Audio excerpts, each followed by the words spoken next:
we do it.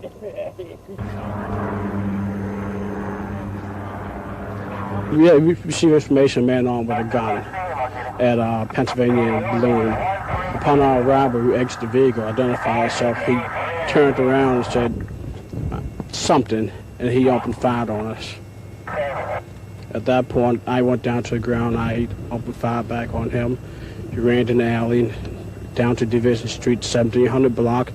He walked down the middle of the street, guns in his hand. Bang. You're going to have to kill me. We were just standing on this corner conversating, and before we knew it, a blue knocker car pulled up, and, you know, the door was halfway open, and he said, he jumped out the car, both of them jumped out the car and said, all right, everybody up against the wall, and they specifically pointed out to my friend and said, you hold it, you know, you freeze. And he came out of the stash, you know, and fired on them because they already was going to fire on him, you know, so he fired on them and ran down the street.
Child might, you know, your child might get shot too. And I heard a gunshot, and the next shot hit me, and then I heard several shots after that, and I screamed for her to come back in because I had been shot. Well, a man that's escaping, running from other people with guns wouldn't be shooting me. He would be running to get away from whoever was firing at him, as far as I'm concerned. So I couldn't say that he was the one shooting me if he was running away.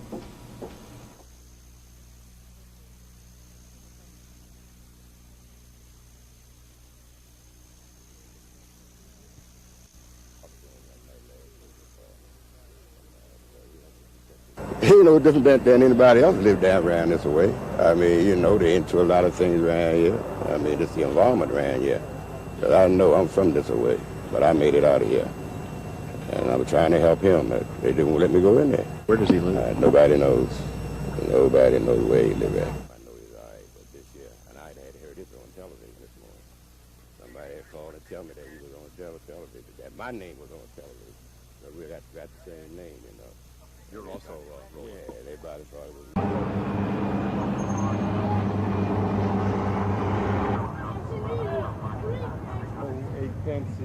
And hold me out to the radio shop.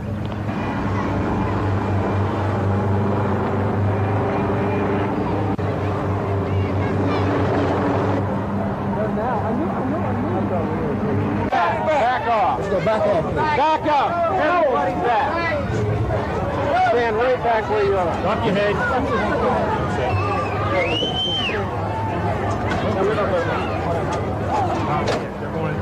Who's that? Hey, Joe!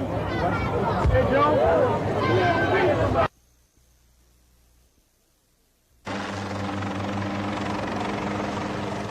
Helicopters and police cars swarmed around a row of vacant houses in the 1600 block of Division Street, where they believed the gunman had holed up, and police blocked off Division Street behind the Shake and Bake Fun Center. The SWAT team quickly moved into position, and because there was no response from the gunman, they had to go in and search each house, not knowing if the gunman was waiting for them. 29-year-old Roland Ronnie Bell Jr. has a reputation for always carrying at least 2 guns, and he used both guns during the running gun battle with police this morning when they tried to arrest him in connection with a Murphy Home shooting and stabbing incident last month in the same project where he was trapped and finally captured today. 6 people were wounded in that incident during a drug-related argument. Bell's father, in an exclusive interview with News Scene 2, said his son was a victim of his environment. He ain't no different than anybody else live down around this way. I mean, you know, they into a lot of things around here. I mean, it's the environment around here. But I know I'm from this way, but I made it out of here. And I'm trying to help him. The SWAT team's search angered the sisters of Roland Bell. Why can't they let somebody try to talk to him, They don't know where he is. They said they think you're in this area. Well, Maybe they didn't find him in there. A long talk, a long, whatever you call them thing.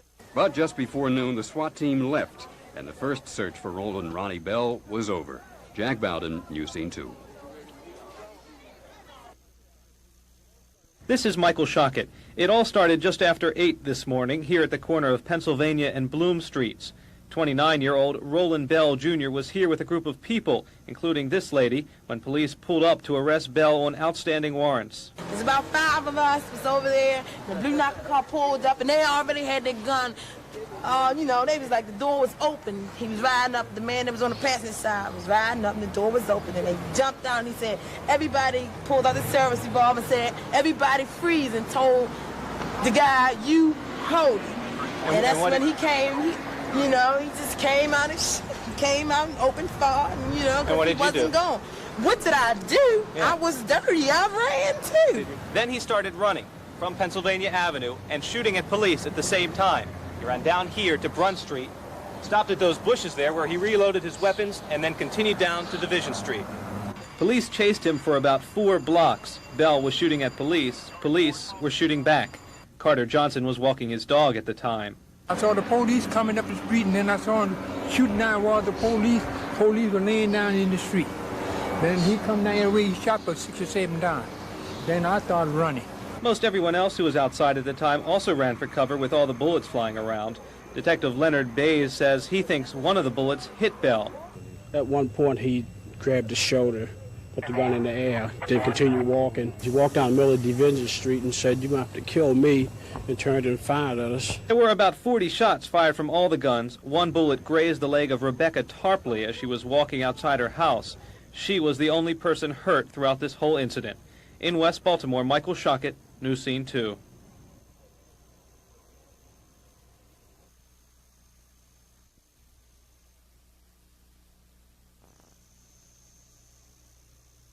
Was firing at him, as far as I'm concerned.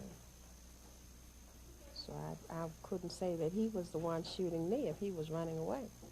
Might get shot too. And then I heard a gunshot, and the next shot hit me, and then I heard several shots after that, and I screamed for her to come back in because... It was 5:45 this morning when the police were summoned to the Murphy Homes projects. They found a number of people inside one apartment. All had been shot or stabbed. There was blood on the walls. The back room looked like it had been ransacked. Some people were held in this apartment against their will, at gunpoint, knife point. And after a period of time, apparently they initiated a struggle to escape, and when they did that, that's when all the shooting and stabbing took place. After the shooting occurred, 2 people were able to get out. One ran to Martin Luther King Boulevard, where he flagged down a police car. Another ran to the 1100 block of Argyle Avenue, where that person knocked on someone's door for help. So we heard someone bang the, break the front glass. We don't know if he used his hand or some type of object. And then he knocked on the young lady's door downstairs. Then he said, the lady said, "Who is it?" She said, "He said, this is the police." So again, she questioned him, "Why are you, if you're the police, why are you knocking on the door?" Then he eventually said, "I need help. I've been shot." Police say 3 people, 28-year-old Michael Stokes, 22-year-old Mira Franklin, and her cousin Timothy Franklin, 33, apparently went to the Murphy Homes last night where they knew they could buy drugs. All 3 were assaulted and brutally beaten inside the apartment, police think, after something went wrong with the drug deal. Then, early this morning, after all 3 had been held against their will, Stokes apparently went for one of the assailants' guns. That's when all the shooting took place. The two suspects in the apartment, one a 16-year-old, the other 25-year-old Nathaniel Barksdale, were injured in the gunfire. Police are with them at the hospital. In West Baltimore, Michael Shockett, News Scene 2.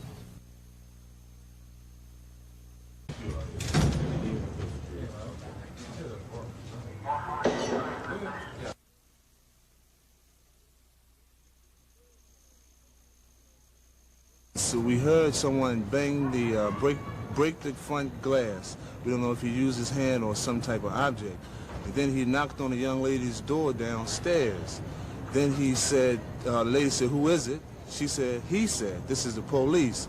So again, she questioned him, "Why are you, if you're the police, why are you knocking on the door?" Then he eventually said, "I need help. I've been shot." No, just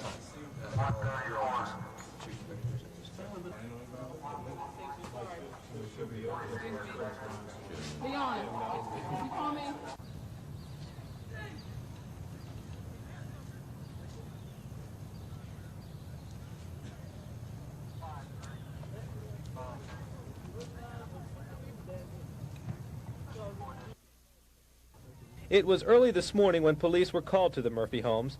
They found an apartment ransacked. Blood was everywhere. They found 3 people stabbed and shot. 2 others involved, also stabbed and shot, had escaped from the apartment. Police found them in the neighborhood. Throughout the day, stories of what happened kept changing.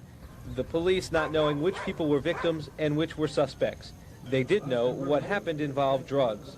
Police speculate 28-year-old Michael Stokes, 22-year-old Mira Franklin Tyson, and her cousin Timothy Franklin went to the projects to buy drugs. The deal apparently went sour, and that's when the shooting may have started. 2 people were also in the apartment. Everyone was wounded and all but one are still in hospitals. Police have been unable to find the person who lives in the apartment. What happened today is not that uncommon here. Dealing with violence is a way of life for most residents of the Murphy homes. One of the greatest problems centers around narcotics. And unfortunately, when you get an area where you have a concentration of narcotics, you will begin to see violent crimes occurring. And I'm talking about aggravated assaults, robberies, and in some cases even worse, murder. Hill says the community has gotten involved through block watch programs and meetings with police to try and cut crime. But has it helped?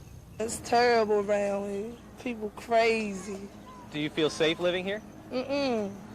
No. Do you see crime going down? No. You still think there's a problem here? Yes, definitely. There are plenty of police in the area.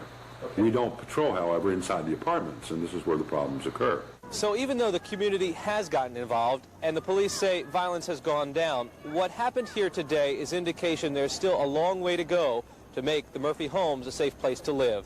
In West Baltimore, Michael Shockett, News Scene 2.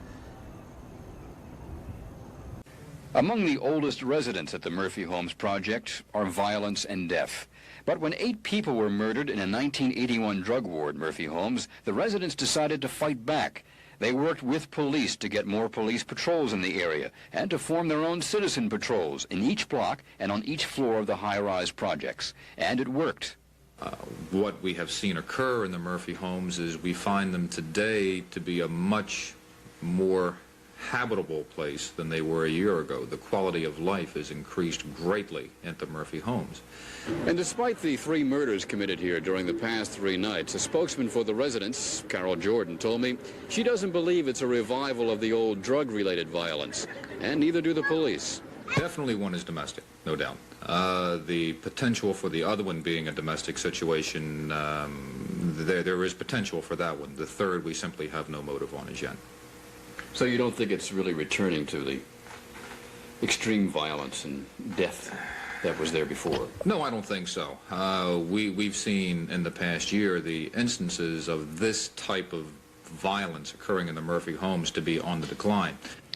The police and the residents of the Murphy Homes project are concerned about the wave of murders here this week, but they point out that killings resulting from domestic arguments inside the home are impossible to prevent and can happen anywhere, not just here.